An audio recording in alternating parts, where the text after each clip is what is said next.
अवधूत चिंतन श्री गुरुदेव दत्त श्री स्वामी समर्थ. तुम्हा सगळ्यांचं स्वामी श्रद्धा वृक्षावर खूप खूप मनापासून स्वागत. आजच्या व्हिडिओमध्ये आपण अधिक महिन्यातले बघा, आता हे शेवटचे जे 5 दिवस आहेत ते अत्यंत महत्त्वाचे आहे, कारण की उद्या आहे कमला एकादशी. उद्या 11 जून कमला एकादशी आहे.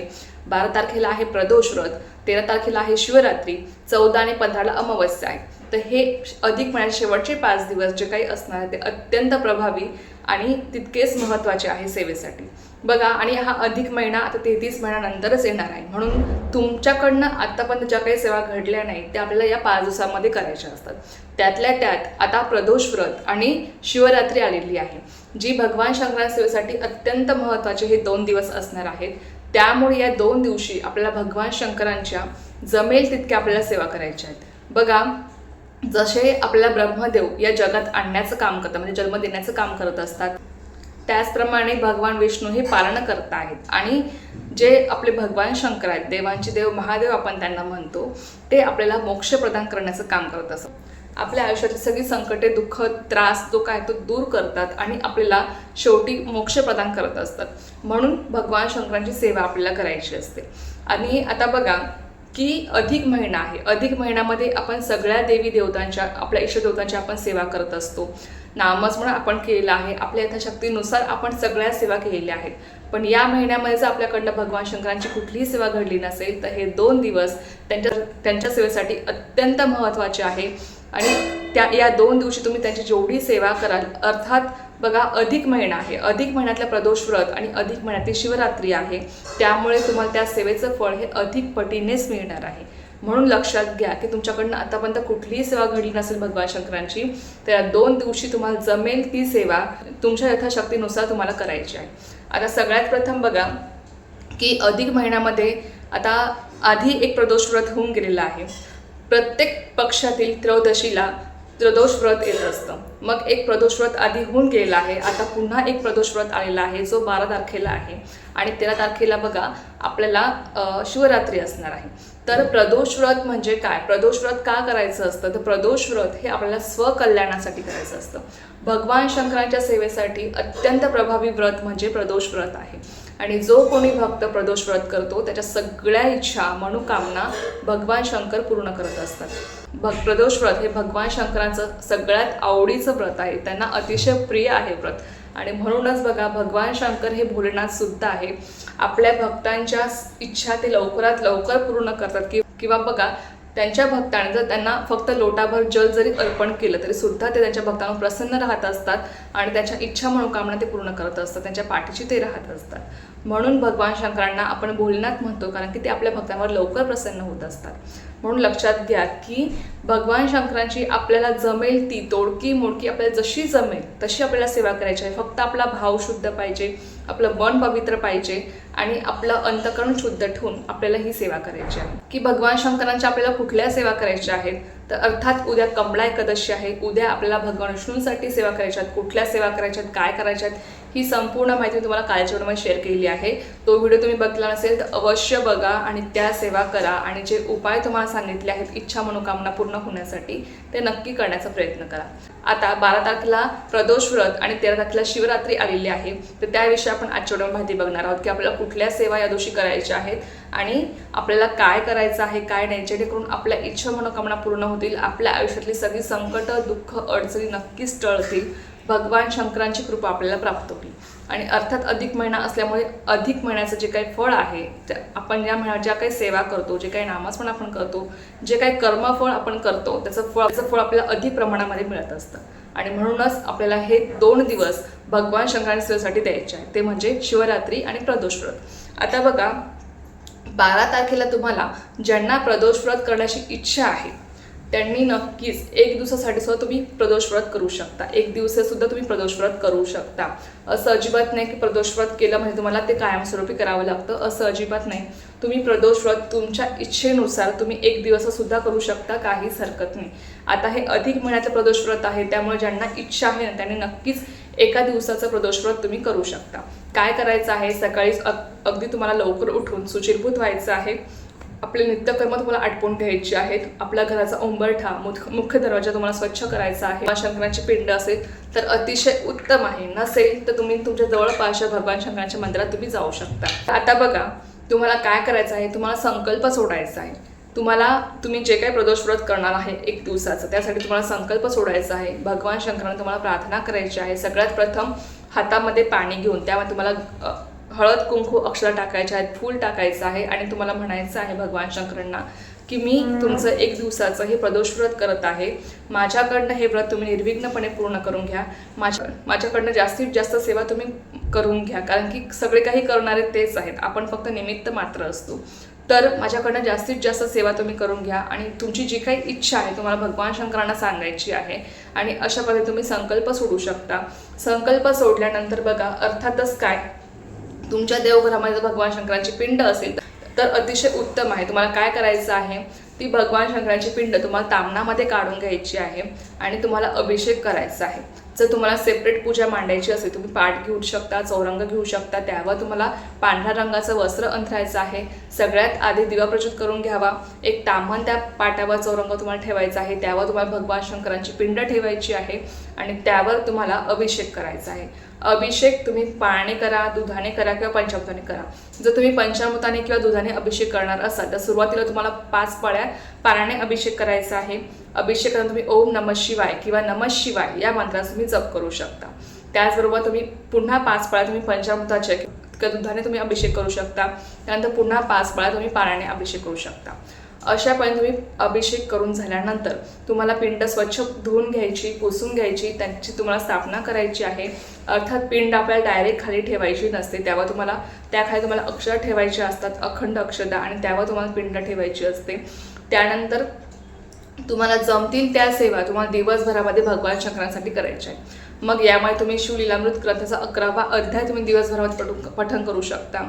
किंवा आता मी तुम्हाला ज्या काही सेवा सांगणार आहे त्या तुम्ही प्रदोष काळामध्ये, बघा प्रदोष व्रत आहे त्यामुळे प्रदोष व्रताला प्रदोष काळ हा अतिशय महत्त्वाचा मानला गेला आहे. आणि जो कोणी प्रदोष व्रताच्या दिवशी प्रदोष काळामध्ये भगवान शंकरांची सेवा करतो त्याच्या सगळ्या इच्छा भगवान शंकर पूर्ण करत असतात. म्हणून प्रदोष व्रताला प्रदोष काळाला अत्यंत महत्त्व दिलं गेलं. आता प्रदोष काळ म्हणजे कोणता, तर सूर्यास्ता अगोदरचे 45 मिनिटं आणि सूर्यास्तानंतरचे 45 मिनिटं. म्हणजे बघा प्रदोष व्रतामध्ये सुमारे तुम्हाला 5-5:30 वाजेपासून ते तुम्ही 7:30-8 वाजेपर्यंत तुम्ही भगवान शंकरांची कुठलीही सेवा जी तुम्ही करणार आहात ते तुम्हाला करायची आहे तुमच्या देशानुसार. आणि नक्कीच हा जो काही काळ आहे भगवान शंकरांच्या सेवेसाठी तो अतिशय प्रभावी काळ असतो. आणि या काळामध्ये तुम्ही ज्या काही सेवा करता त्या सेवेचं फळ तुम्हाला तेवढ्याच पटीने जास्त मिळतं. अधिक महिन्यातला प्रदोष व्रत असल्यामुळे तुम्हाला असंही त्याचं फळ अधिकच मिळणार आहे. पण त्यातल्या त्यात जर तुम्ही प्रदोष काळामध्ये जर ही सेवा केली तर त्याचं फळ तुम्हाला तेवढ्याच पटीने जास्त मिळणार आहे. म्हणून लक्षात घ्या की या प्रदोष काळाला अत्यंत महत्त्व दिलं गेलं आहे. पण आता असेही काही सेवेकरी आहेत की ज्यांना प्रदोष काळामध्ये सेवा करायला जमणार नाही. मग त्यांनी काय करावं, मग त्यांनी दिवसभरामध्ये तुम्हाला जेव्हा जमतील तेव्हा तुम्ही सेवा करू शकता. कारण की बघा जरी तुम्हाला प्रदोष काळामध्ये सेवा करायला नाही शक्य झालं पण तुम्ही दिवसभरामध्ये ज्या काही तुमच्या यथाशक्तीनुसार तुम्ही सेवा करणार आहात त्याचंही फळ तुम्हाला तेवढ्याच पटीने मिळणार आहे. पण प्रदोष काळ हा अतिशय उत्तम काळ आहे भगवान शंकरांच्या सेवेसाठी आणि त्यामुळे त्या काळामध्ये आपल्याला सेवा करायची असते. आता बघा की या प्रदोष काळामध्ये तुम्हाला कुठल्या सेवा करायच्या आहेत, तर सगळ्यात प्रथम तुम्हाला भगवान शंकराच्या पिंडीवर अभिषेक करायचा आहे. आज सगळ्यात आधी तुम्हाला सुचिरभूत होऊन घ्यायचं आहे, हातपाय वगैरे स्वच्छ धुवून घ्यायचे आहे, अंगावर गोमूत्र तुम्हाला शिंपडायचं आहे आणि मग तुम्हाला भगवान शंकराच्या पोळीसाठी तुम्हाला बसायचं. तुमच्या देवघरामध्ये भगवान शंकराची पिंड असेल तर अतिशय उत्तम, नसेल तुम्हाला जवळपास जिथे कुठे भगवान शंकराचं मंदिर असेल तिथे तुम्हाला जायचं आहे आणि तिथे जाऊन तुम्हाला भगवान शंकराच्या पिंडीवर तुम्हाला अभिषेक करायचा आहे. अभिषेक तुम्ही पाण्याने करा, दुधाने करा किंवा पंचामृताने करा. तर नक्कीच अभिषेकात तुम्हाला ओम नमः शिवाय म्हणायचं आहे. सगळ्यात आधी बघा तुमच्याकडे जर गळती असेल तर गळती लावून द्या, कारण की एकीकडे आपल्याला सेवा पठण करायचे आहेत आणि त्यामुळे आपल्याला एकीकडे अभिषेक सुद्धा करायचा असतो. जर तुमच्याकडे गळती नसेल तुम्ही चमच्याने अभिषेक करू शकता आणि एकीकडे तुम्ही सेवा सुद्धा पठण करू शकता. तर सगळ्यात प्रथम बघा तुम्हाला आपल्या नित्यसेवेच्या पुस्तकामध्ये भगवान शंकर ज्या काही सेवा आहेत त्या तुम्हाला सगळ्या तुम्ही पठण करू शकता. त्याच्यामध्ये मग शिवमहिमा स्तोत्र येतं. शिवमहिमा स्तोत्र तुम्हाला पठण करायचं आहे. जर तुम्ही गळती लावून दिली तर अतिशय उत्तम आहे. गळती तुम्ही लावून द्या. तुम्ही या सगळ्या सेवा पठण करा. मग त्यामध्ये शिवमहिमा स्तोत्र येतं. त्यानंतर येतं रुद्राध्याय पठण. मग तुम्ही संस्कृतमध्ये रुद्राध्याय पठण करा किंवा प्राकृतमध्ये म्हणजे मराठीमध्ये तुम्ही रुद्राध्याय पठण करा तरी सुद्धा चालणार आहे, काहीच हरकत नाही. रुद्राभिषेकाला भगवान शंकरांची सगळ्यात उच्च कोटी सेवा म्हणजे रुद्राभिषेक. त्यामुळे तुम्ही ज्या दिवशी रुद्राभिषेक केला तर अतिशय उत्तम असणार आहे. तर तुम्ही रुद्राध्याय पठण करू शकता. त्यानंतर बघा तिसरी महत्त्वाची सेवा म्हणजे शिवस्तुती. तुम्ही शिवस्तुती पठण करू शकता. द्वादश ज्योतिर्लिंग स्तोत्र आहे ते तुम्ही पठण करू शकता. त्याचबरोबर तुम्ही महामृत्युंजय मंत्र किमान 11 वेळेस महामृत्युंजय मंत्र तुम्ही पठण करा. त्याचबरोबर आहे शिव अष्टोत्तर नामावली. आता या सगळ्या सेवा पठण करून झाल्या तर आपली गळती काढून घ्यायची. ते जे काही तीर्थ आहे ते तुम्हाला झाडाला अर्पण करायचं आहे. तुम्ही घरातल्या सगळ्या व्यक्ती मिळून ते प्राशनसुद्धा करू शकता. उरलेलं तिथं तुम्हाला झाडांना अर्पण करायचं आहे. त्यानंतर पुन्हा पिंड तुम्हाला स्वच्छ पुसून त्याची स्थापना तुम्हाला करायची आहे आपल्या देवघरामध्ये किंवा तुम्ही पूजा मांडणी असेल तिथे तुम्हाला स्थापना करायची आहे. चंदन असेल तुम्ही चंदन अर्पण करू शकता किंवा तुम्ही भस्म अर्पण करू शकता. त्यानंतर तुमच्याकडे जर बेलपान असेल तर नक्कीच या दिवशी भगवान शंकरांना बेलपान अर्पण करा. बेलपान आपल्याला त्याचं थोडंसं देठ काढून घ्यायचं असतं आणि बेलपानाचे 3ही पानं जे असतात 3 पानं ते अगदी व्यवस्थित असलेले पाहिजे. ते तुटलेले किंवा फाटलेले नसावेत. तर असं बेलपान तुम्हाला घ्यायचं आहे. ते बेलपान तुम्हाला पालथं भगवान शंकराच्या पिंडीवर अर्पण करायचं आहे. आणि ते बेलपान अर्पण करून झाल्यानंतर बघा तुम्हाला शिव अष्टोत्तर नामावली पठण करायची आहे.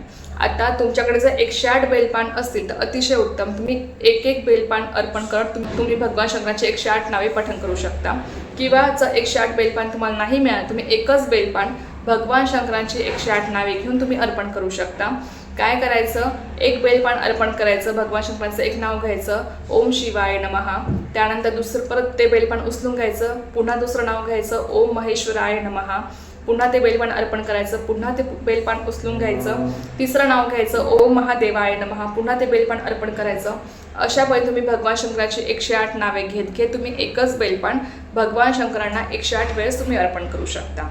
तर अतिशय उच्च कोटीची ही सेवा आहे आणि खरंच तुम्ही जर ही सेवा या दिवशी केली तर तुमच्या सगळ्या इच्छा मनोकामना भगवान शंकर नक्कीच पूर्ण करतील. कारण की भगवान शंकर हे भोलेनाथ आहे असंही ते आपल्या भक्तांवर नेहमी प्रसन्न राहत असतात. त्यांना आपण साधं जल जरी अर्पण केलं तरी सुद्धा ते आपल्या सगळ्या इच्छा मनोकामना पूर्ण करतात. आणि आपण त्यांची जर अशी उच्च कोटी सेवा केली तर अतिशय उत्तम असणार आहे. नक्कीच आपल्या आयुष्यातली सगळी संकट दुःख विघ्न नक्कीच दूर होतील आणि आपल्या इच्छित मनोकामना नक्कीच ते पूर्ण करतील. अनुभव घेऊन बघा.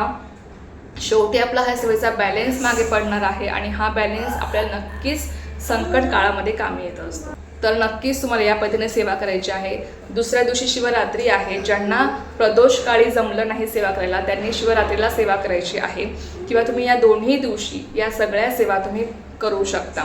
जे प्रदोष व्रत करणार आहेत त्यांनी दिवसभर उपवास करायचा असतो. उपवासात तुम्हाला फलाहार घ्यायचा आहे. दूध, फळे, ताक, दही तुम्ही खाऊ शकता. दिवसभर तुम्हाला उपवास करायचा आहे. एकादशीसारखा तुम्हाला हा उपवास करायचा असतो आणि हा उपवास तुम्हाला दुसऱ्या दिवशी सकाळी सोडायचा असतो. दही भाताचा नैवेद्य दाखवायचा आहे आणि मग तुम्हाला उपवास सोडायचा असतो.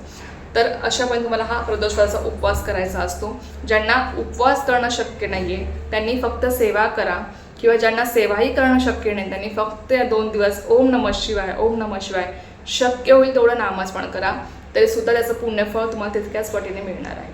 म्हणजे आपल्या यथाशक्तीनुसार आपल्याला जमतील तशा सेवा आपल्याला करायच्या आहेत. पण हे दोन्ही दिवस भगवान शंकराच्या सेवेसाठी अतिशय महत्त्वाचे आहेत. त्यामुळे या दोन्ही दिवशी तुमच्याकडनं जमतील तेवढ्या भगवान शंकरासाठी सेवा करण्याचा प्रयत्न करा. कालभैरवाष्टकम सुद्धा तुम्हाला पठण करायचं आहे. या दोन्ही दिवशी तुम्हाला जेवढा वेळेस जमेल ना एक वेळेस जरी जमलं तरी सुद्धा पठण करण्याचा प्रयत्न करा. पण नक्की करण्याचा प्रयत्न करा. तर चला ही अत्यंत छोटीशी पण खूप महत्त्वाची माहिती होती जी तुमच्यासोबत शेअर करायची. झालेली सेवा माझ्याने रुजू करते आणि आजचा व्हिडिओ तेच थांबवते. तुम्हाला जर माहिती आवडली असेल तर व्हिडिओला लाईक शेअर सबस्क्राईब करायला विसरू नका. पुन्हा भेटूया अशाच एका व्हिडिओसोबत नव्या विषयासोबत. तो पण सर्वांना श्री स्वामी समर्थ. जय जय स्वामी समर्थ.